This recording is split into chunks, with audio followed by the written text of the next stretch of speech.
Hello and good morning to all my dear students. Welcome in the class of economics. How are you all? I hope बढ़िया होंगे. So students, in our previous class we have discussed the chapter of macroeconomics. We have completed chapter number 7 and 8 of macro. Now we are left with only one chapter of macro, that is excess demand and deficient demand. Before that, we have started we will start the chapter number 7th of Indian Eco. Till yet, we have covered only one chapter of Indian Eco, that is employment. Today, we will start with a new chapter, that is infrastructure. Infrastructure क्या होता है? हमारी economy में infrastructure क्यों important है? Infrastructure के types कितने हैं? And about the health infrastructure of our nation. इसमें आपको ध्यान ये रखना है कि वैसे तो इंफ्रास्ट्रक्चर के दो मेन पार्ट थे, एनर्जी एंड हेल्थ, बट हमारे सिलेबस में से एनर्जी वाला इंफ्रास्ट्रक्चर पूरा रिमूव कर दिया गया है. यानी एनर्जी वाला जो पोर्शन है इंफ्रास्ट्रक्चर का, वो आपके सिलेबस का पार्ट नहीं है. As per the updated syllabus of CBSE आपको टॉपिक नंबर 8.5, 6, 7 एंड 8 ये 4 टॉपिक्स नहीं करने हैं इस चैप्टर में. तो ऑलमोस्ट चैप्टर आधा हो गया. ये भी नहीं है, although state of infrastructure in India से लेके challenges in the power sector तक नहीं है. इंफ्रास्ट्रक्चर का इंट्रोडक्शन, मीनिंग, टाइप्स, इंपॉर्टेंस और फिर हेल्थ इंफ्रास्ट्रक्चर. चैप्टर नंबर 8 में आपको केवल ये इतने टॉपिक्स कवर करने हैं. तो देखिए, स्टार्ट करते हैं with the meaning of infrastructure. Can anyone explain infrastructure क्या होता है और आपको बीकानेर का इंफ्रास्ट्रक्चर कैसा लगता है? आपको क्या लगता है कि हम जहां रह रहे हैं वहां पे इंफ्रास्ट्रक्चर की पोजीशन कैसी है? Can anyone tell something about infrastructure? कुछ भी आप अपने आसपास की लोकेलिटी का इंफ्रास्ट्रक्चर बता सकते हैं, किसी भी एरिया के बारे में बता सकते हैं. Take an initiative. Class 12th के बच्चों से बात कर रही हूं मैं. You must know about infrastructure. Anyone? Okay, yes Rahul. Infrastructure जैसे सड़कें, हॉस्पिटल, स्कूल्स और इन सब की बिल्डिंग्स वगैरह. बिल्कुल. क्या रोल प्ले करते हैं हमारी लाइफ में? मैम, ये जो गुड्स एंड सर्विसेज जो भी प्रोड्यूस होते हैं, इनकी प्रोडक्शन को फैसिलिटेट करता है एक तरह से. बिल्कुल, इनके प्रोडक्शन को support. Okay, Rahul is also having a throat problem. No issues बेटा, take care. Yes Riya. I have given you unmuting, right? Ma'am, जैसे बेसिक सर्विसेज होती है जो कि नेसेसरी होती है हम सबके लिए, फॉर एग्जांपल ट्रांसपोर्ट.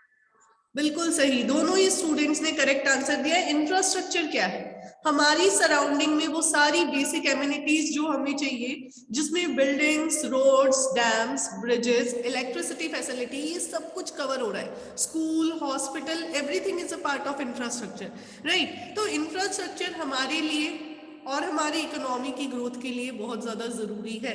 आप देखिए, ये जो तीनों सेक्टर है, प्राइमरी, सेकेंडरी और टर्शरी, ये तभी रन हो पाएंगे प्रॉपरली अगर इंफ्रास्ट्रक्चर बढ़िया हो.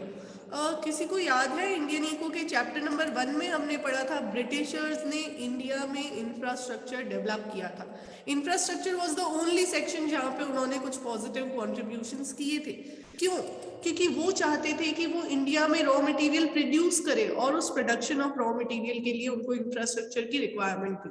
वो चाहते थे कि वो अपने फिनिश गुड्स को इंडियन मार्केट में सेल करें, जिसके लिए उनको इंफ्रास्ट्रक्चर चाहिए था, राइट? तो स्टार्ट करते हैं इंट्रोडक्शन से. इंफ्रास्ट्रक्चर क्या है? देखिए, इंफ्रास्ट्रक्चर पहले तो बता रहे हैं कि हमारी इकोनॉमी के डेवलपमेंट में बहुत इंपॉर्टेंट रोल प्ले करता है. एग्रीकल्चर, इंडस्ट्री और सर्विस सेक्टर तीनों ही इंफ्रास्ट्रक्चर पे डिपेंड करते हैं अपनी ग्रोथ के लिए.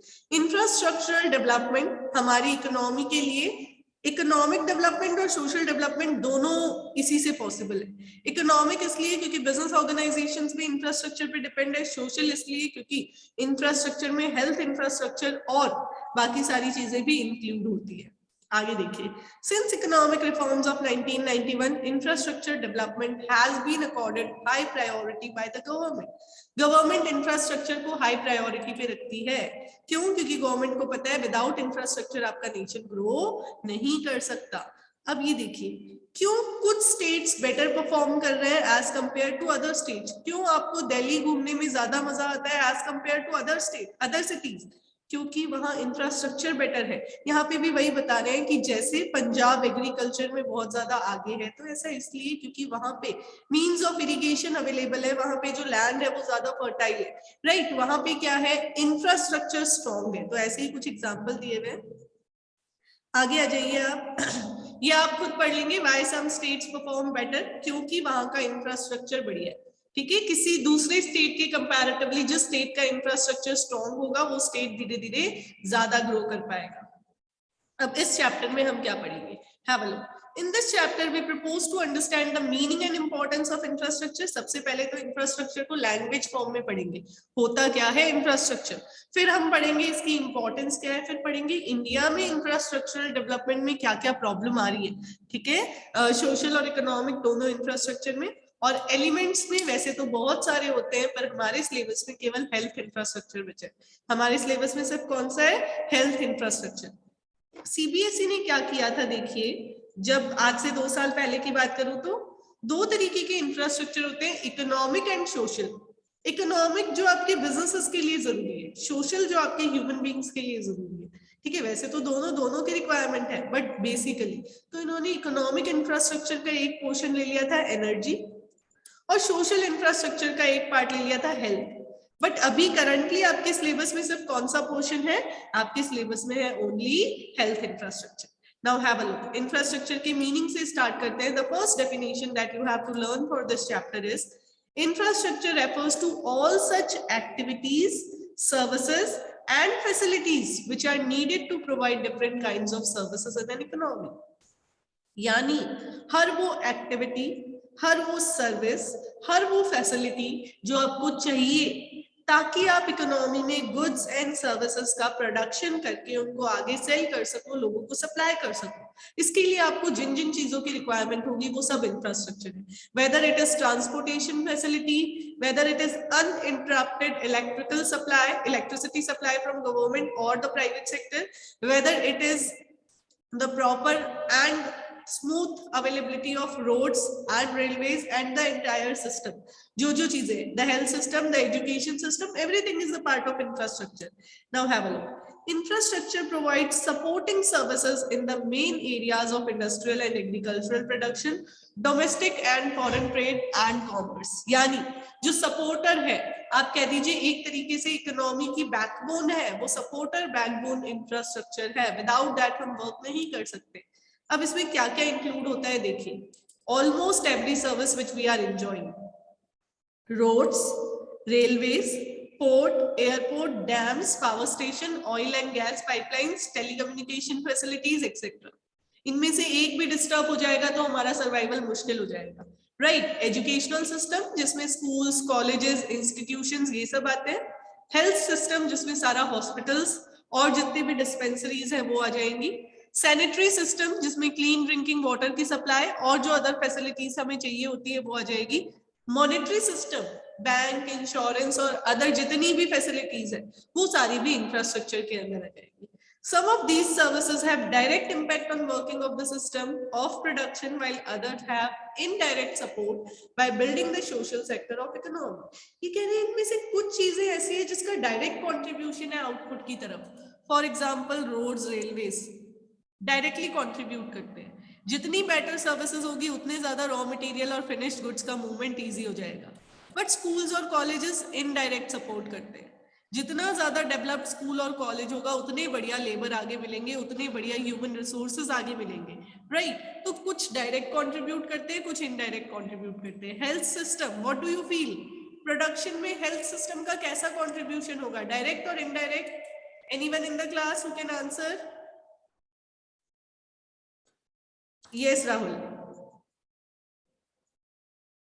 Indirect ma'am. इनडायरेक्ट, बिल्कुल इनडायरेक्ट सपोर्ट होगा, क्योंकि डायरेक्टली हेल्थ की वजह से गुड्स एंड सर्विसेज प्रोड्यूस नहीं हो रहे, बट इनडायरेक्टली हेल्थ है तो वेल्थ है, राइट। आगे देखिए, types of infrastructure, very most important part. ये आ सकता है 3 मार्क्स में अलग से, क्योंकि सीबीएसई ने हाईलाइट किन टॉपिक्स को किया है, हाईलाइट किया गया है meaning of infrastructure, types of infrastructure and health infrastructure. तो टाइप्स ऑफ इंफ्रास्ट्रक्चर में 2 इंफ्रास्ट्रक्चर है, economic and social. Economic infrastructure में जो डायरेक्टली हमारे हम कह सकते हैं प्रोडक्शन से रिलेटेड है, एनर्जी, ट्रांसपोर्टेशन, कम्युनिकेशन, ये चीजें। अगर एनर्जी, इलेक्ट्रिसिटी, यहाँ एनर्जी में इलेक्ट्रिसिटी और पावर की बात हो रही है, ठीक है। तो अगर इलेक्ट्रिकल एनर्जी अवेलेबल है, या फिर आप बात कर लीजिए कोल की, जितनी भी एनर्जी सोर्सेज है, जो एनर्जी सोर्सेज है जो प्रोडक्शन के लिए जरूरी है, मशीन को ऑपरेट करने के लिए जरूरी है, फैक्ट्री को रन करने के लिए जरूरी है, वो सब आ जाएगा। ट्रांसपोर्टेशन बहुत ज्यादा इंपॉर्टेंस है इसकी। अगर मींस ऑफ ट्रांसपोर्टेशन नहीं होगा तो जहां प्रोडक्शन हो रहा है वहां से फिनिश गुड्स को मूव नहीं करवाया जा सकता, प्लस उस एरिया ऑफ प्रोडक्शन में रॉ मटेरियल और लेबर को लाना भी पॉसिबल नहीं हो पाए। तो transportation as well as communication भी एक इंपॉर्टेंट पिलर है प्रोडक्शन का, राइट। तो it is important to promote economic activities, production and trade of goods and services. अगर आपको गुड्स एंड सर्विसेज की प्रोडक्शन और डीलिंग करनी है तो उसके लिए आपको इकोनॉमिक इंफ्रास्ट्रक्चर को डेवलप करना पड़ेगा। Next, it directly benefits the process of production and distribution in an economy. It directly supports the economic system. Economic infrastructure है तो इकोनॉमिक सिस्टम पे डायरेक्ट कंट्रीब्यूशन है इसका, ये डायरेक्ट सपोर्ट प्रोवाइड करता है। आगे देखिए, is there any question from your side?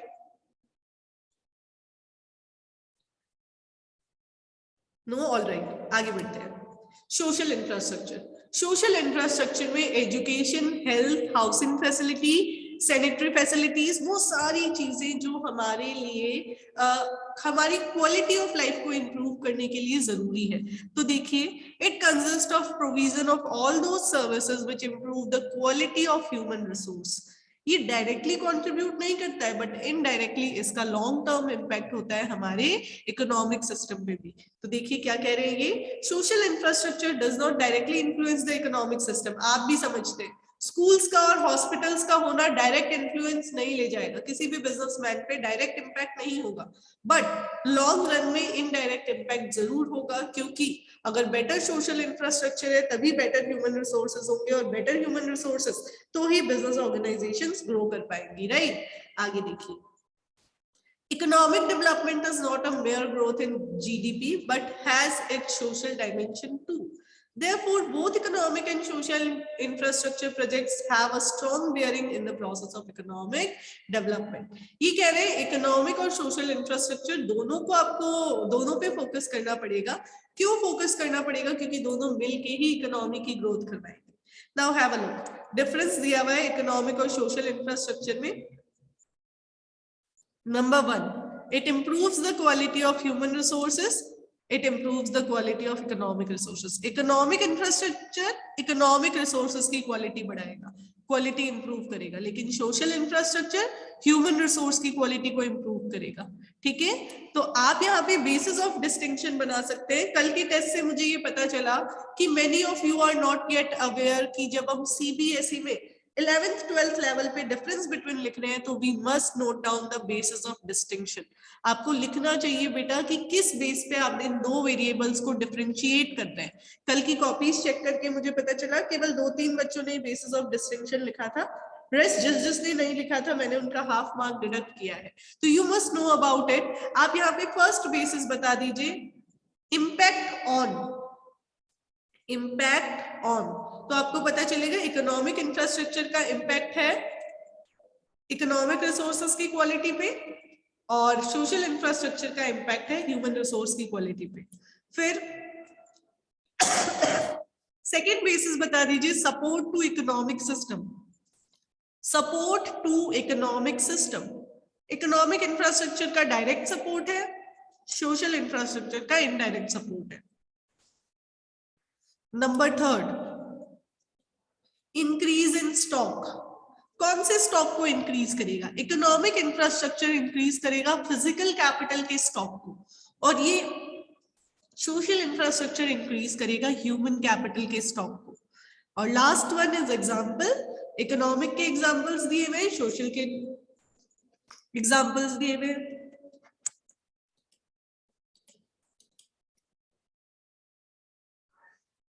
So after this part, just have a look. Both economic and social infrastructure are crucial. अगर आपको पूछ ले कौन सा important है, इकोनॉमिक इंफ्रास्ट्रक्चर इंपॉर्टेंट है कि सोशल इंफ्रास्ट्रक्चर इंपॉर्टेंट है?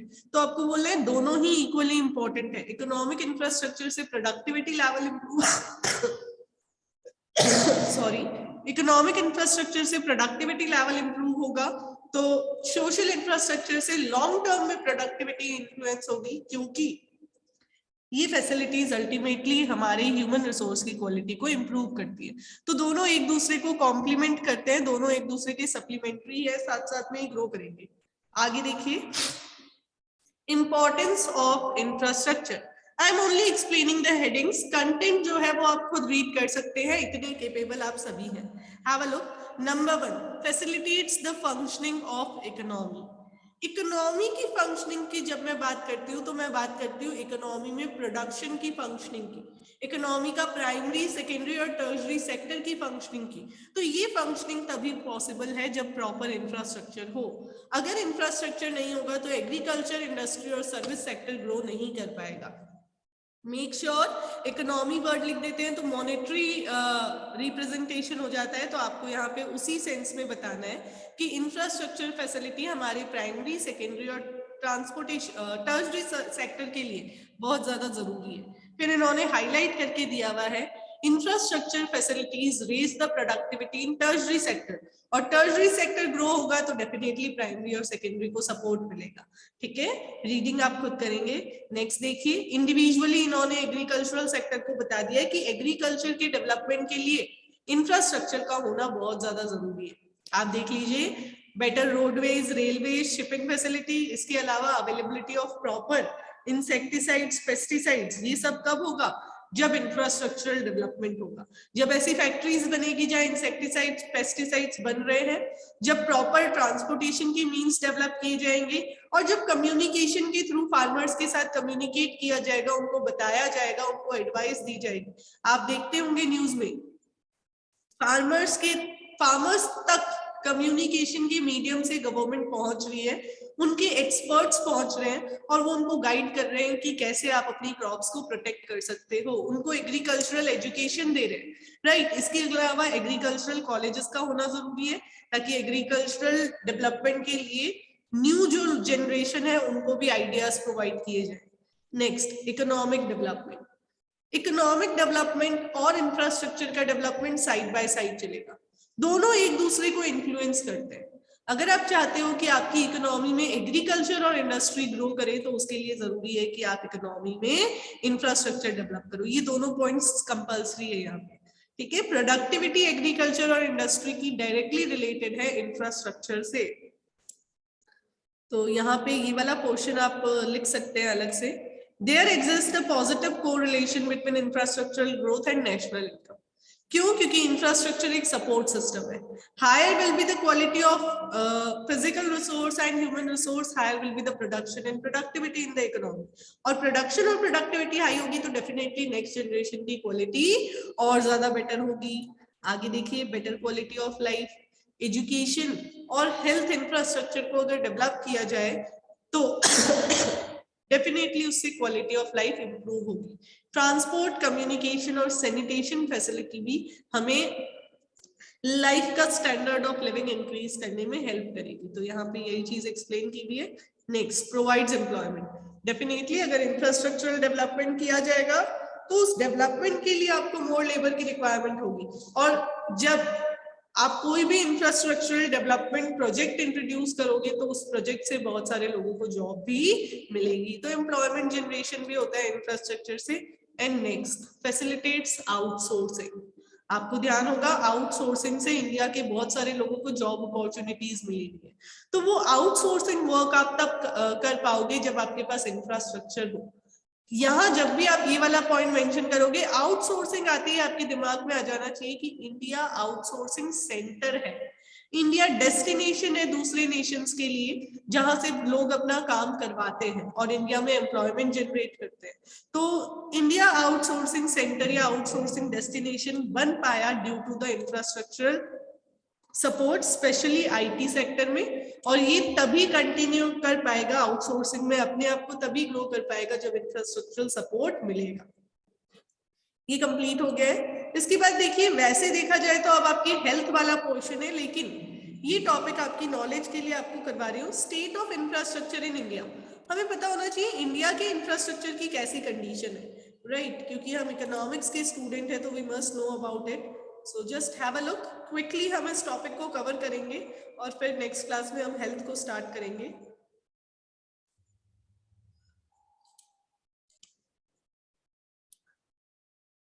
सो state of infrastructure in India क्या कह रहे हैं, देखिए। पहले तो सिर्फ गवर्नमेंट की रिस्पॉन्सिबिलिटी थी इंडियन इंफ्रास्ट्रक्चर को डेवलप करने की, लेकिन क्योंकि गवर्नमेंट का इन्वेस्टमेंट इंफ्रास्ट्रक्चर में इनएडिक्वेट रहा, प्राइवेट सेक्टर को भी गवर्नमेंट ने इन्वॉल्व किया और प्राइवेट सेक्टर ने भी इंपॉर्टेंट रोल प्ले करना स्टार्ट कर दिया। आपने ये सब कुछ पढ़ रखा है 1991 वाले चैप्टर में, यानी चैप्टर नंबर 3 एलपीजी में, कि पहले कैसे गवर्नमेंट ने कुछ चीजों पे मोनोपोली क्रिएट कर रखी थी, लेकिन अब धीरे धीरे गवर्नमेंट क्या कह रही है कि प्राइवेट सेक्टर के साथ पार्टिसिपेशन से चलेंगे तो ही कंट्री ग्रो करेगी। अब देखिए यहाँ पे क्या बता रखा है, आपको कुछ पॉइंट्स बता रखे हैं इंडिया के इंफ्रास्ट्रक्चर की पोजीशन के बारे में। Number 1, majority of people are living in rural area, लेकिन रूरल इंफ्रास्ट्रक्चर बिल्कुल सेटिस्फैक्टरी पोजीशन पे नहीं है। बहुत टेक्नोलॉजिकल प्रोग्रेस के बाद भी अभी भी इंडिया के ऐसे बहुत सारे गांव हैं जहां पे वुमेन स्टिल बायोफ्यूल्स यूज कर रही है, उनके पास एलपीजी कनेक्शंस नहीं है। इसके लिए मोदी जी ने उज्ज्वला योजना भी लॉन्च की थी, आपको पता होगा, आप लिंक करें तो आपको ध्यान में आएंगी ऐसी बहुत सारी चीजें। ये सारा डेटा 2011-12 के सेंसस का है। डेफिनेटली जब हम 21-22 पे पूरा प्रॉपर सेंसस पढ़ेंगे तो हमें पता चलेगा कि कुछ इंप्रूवमेंट हुआ है, बट अभी भी हम बहुत पीछे हैं। तो यहाँ फर्स्ट पॉइंट में यही कह रहे हैं कि एनर्जी रिक्वायरमेंट के लिए अभी भी रूरल हाउस होल्ड्स को बायोफ्यूल्स पे और ऐसी चीजों पे, फ्यूल वुड पे, काउ डंग पे डिपेंड होना पड़ता है, उनके पास एलपीजी कनेक्शंस नहीं है। Next, rural people have to travel long distances to fetch fuel, water and other basic needs. As per census 2001, ये 1 की बात कर रहे हैं, only 56% of rural households had electricity connection, और अभी भी 100% लोगों के पास नहीं है। अभी भी कंडीशन इतनी खराब है कि वहां पे इलेक्ट्रिसिटी कनेक्शन नहीं है, लोगों के घर पे टॉयलेट्स नहीं है, आपने मूवीज भी देखी है इससे रिलेटेड, राइट? लोगों के पास क्लीन ड्रिंकिंग वाटर कनेक्शंस नहीं है, उनके घर पे पानी का कनेक्शन नहीं है, उनको अभी भी पानी लेने के लिए दूर जाना पड़ता है, समर्स में वो अभी भी प्रॉब्लम फेस करते हैं। देखिए क्या कह रहे हैं ये, tap water availability is limited only to 24% rural households, and remaining households make use of water from open sources like well, tank, pond, etc. Access to improve sanitation in rural areas was only 20%. तो आप condition देख लीजिए। India के infrastructure की बात करूं तो जहां कुछ स्टेट्स, कुछ सिटीज बहुत ग्रो कर रही है, वहीं अगर हम रूरल एरिया की तरफ देखें तो रूरल एरिया पे ध्यान नहीं दिया जा रहा है, जिसकी वजह से वो बैकवर्ड रह गया है। आगे आ जाइए, कुछ इमेजेस बता रहे हैं आपको कि ट्रांसपोर्टेशन के लिए बुलक कार्ट्स अभी भी स्पेशल रोल प्ले कर रही है, सेफ ड्रिंकिंग वाटर नहीं है, अभी भी लोग हैंडपंप से और ओपन सोर्सेस से पानी अरेंज कर रहे हैं, ठीक है। फिर it is widely understood that infrastructure is the foundation of development, however India invest very less on infrastructure, बहुत कम इन्वेस्टमेंट है। So India need to boost its infrastructural investment. आप बीकानेर की बात कर लीजिए ना, बारिश आते ही कैसे हमें बाहर निकलना मुश्किल हो जाता है, रोड्स खराब हो जाती है, जगह जगह गड्ढे हैं, पानी भर जाता है और हमारे लिए चीजें मुश्किल हो जाती है, प्रॉब्लमेटिक हो जाती है सिचुएशन, राइट? तो इंडिया के इंफ्रास्ट्रक्चर पे हम अगर कमेंट करने जाए तो हम बहुत पॉजिटिव बातें नहीं लिख पाएंगे। ऑल्दो कुछ एरियाज, कुछ सिटीज, कुछ स्टेट्स डेवलप हो चुके हैं, लेकिन ओवरऑल मैक्रो लेवल पे when you will look at it आपको पता चलेगा कि नहीं, कंडीशन वर्स्ट है, बहुत लोग बहुत सफर कर रहे हैं एज रिगार्ड टू इंफ्रास्ट्रक्चर। आप स्लम्स के लोगों की बात कर लीजिए। फिर unless proper attention is paid to the development of infrastructure, it is likely to act as a severe constraint on economic development. कि हम अभी तक डेवलप क्यों नहीं हो पाए, क्योंकि इंफ्रास्ट्रक्चर नहीं है, और भी बहुत सारी कमियां हैं। यहाँ पे कंपैरिजन करके बताया हुआ है चाइना, हांगकांग, इंडिया और कुछ नेशंस का। Access to improved water source, improved water source है, ये टैप वाटर की बात नहीं हो रही है। तो 94% पॉपुलेशन ऐसी है जो 2015 तक जिनके पास इम्प्रूव्ड वाटर सोर्स से कनेक्शंस थे, लेकिन इसका ये मतलब नहीं है कि उनके घरों में टैप्स के कनेक्शन है, ठीक है। Next, sanitation only 40%। आप कंडीशन देखिए कितनी वर्स्ट है, 40% ओनली। फिर मोबाइल सब्सक्राइबर्स पर 100 पीपल 79, ये एक इंफ्रास्ट्रक्चर ऐसा है जहाँ डेवलपमेंट थोड़ा और ज्यादा हुआ होगा। और पावर जनरेशन बिलियन किलोवाट में बता रखा है 2016 के अकॉर्डिंग 1423। ठीक है, इसके अलावा और डेटाज आएंगे आगे तो हम देखेंगे कि कुछ डेवलपमेंट हुआ है, बट अभी भी जो रिक्वायर्ड है, हेल्थ इंफ्रास्ट्रक्चर हो गया चाहे एजुकेशनल इंफ्रास्ट्रक्चर हो गया, वो उतना डेवलप नहीं हो पाया है। यहाँ देखिए, though it is widely understood that infrastructure is the foundation of development, but the comparison given in table 8.1 reveals that India is yet to wake up to the call. यानी अभी भी हमें अलर्ट होने की जरूरत है। और एक बात यहाँ पे लिखी हुई है, infrastructural development requirement changes with development level of country. पहले हमें ये चाहिए था हमारे घर पे लैंडलाइन कनेक्शन हो जाए, अब हमें चाहिए कि हमारे हाथ में टच स्क्रीन फोन हो। तो जैसे जैसे टाइम बदलता है वैसे वैसे नीड भी बदलती जाती है। लो इनकम कंट्रीज के लिए बेसिक इंफ्रास्ट्रक्चर में अलग चीजें आती है, जबकि जो हाईली डेवलप्ड नेशंस होते हैं उनके लिए इंफ्रास्ट्रक्चर की डिमांड थोड़ी डिफरेंट होती है। तो आपको ये ध्यान रखना है, रूरल एरिया के लोग हैं उनकी इंफ्रास्ट्रक्चरल डिमांड अलग होगी, अर्बन एरियाज में अलग होगी। ये वाला पोर्शन आप रीड करेंगे तो आप कुछ चीजें नोटिस कर पाएंगे। 50% चैप्टर आपका हो गया है। एनर्जी वाला पोर्शन आपको नहीं करना है, ठीक है। एनर्जी वाला जो पूरा पार्ट है वो आपके सिलेबस से हट चुका है, सीबीएसई सिलेबस से। सिलेबस कंप्लीट होने के बाद अगर हमारे पास टाइम बचेगा तो हम एक थॉरो रीडिंग जरूर करेंगे, क्योंकि नॉलेज के लिए ये जरूरी है, एग्जाम्स के लिए नहीं बट हमारी नॉलेज के लिए जरूरी है कि हम पढ़ें इंडिया का एनर्जी सोर्स कैसा है, इंडिया में एनर्जी में अभी क्या क्या प्रॉब्लम्स आ रही है, वो सारी चीजें। अगर हम एग्जाम पॉइंट ऑफ व्यू से बात करें तो अब हमें पढ़ना है हेल्थ इंफ्रास्ट्रक्चर के बारे में, जो स्टार्ट हो जाएगा हमारा कल की क्लास में। हेल्थ इज वेल्थ आप सबने सुना है, तो उसके बारे में हम कल पढ़ना शुरू करेंगे। तब तक के लिए have a nice day, enjoy yourself and take care of yourself.